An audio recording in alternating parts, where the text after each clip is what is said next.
محاورة بين شاب وفتاة.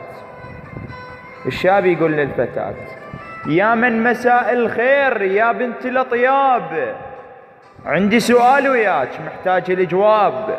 الفتاة: أهلا وسهلا بيك يا ابن الإجاويد، لازم سؤالك خاص، من عندي شي تريد؟ الشاب: أدري بكلامي يكون مثل السكاكين،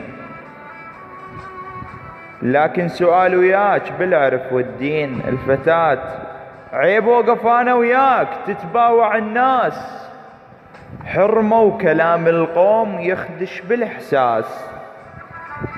الشاب: شاب القلب والراس كل ما تمرين، هذا الجمال البيج مخلوقة من طين.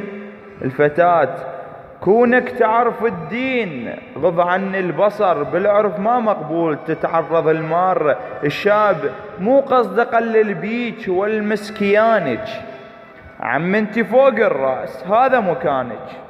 الفتاة: متحشمة كلش زين من الهوى يغار، والمثلك المفروض قدامي يندار.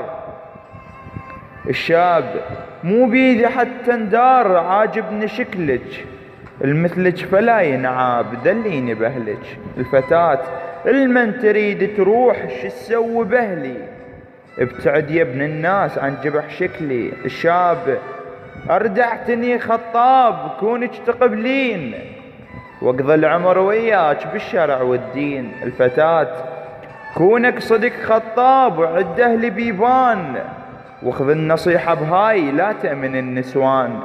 الشاب: شاب انا حق اختار، قليلي ترضين، معناها ماكو اشكال لما تسكتين.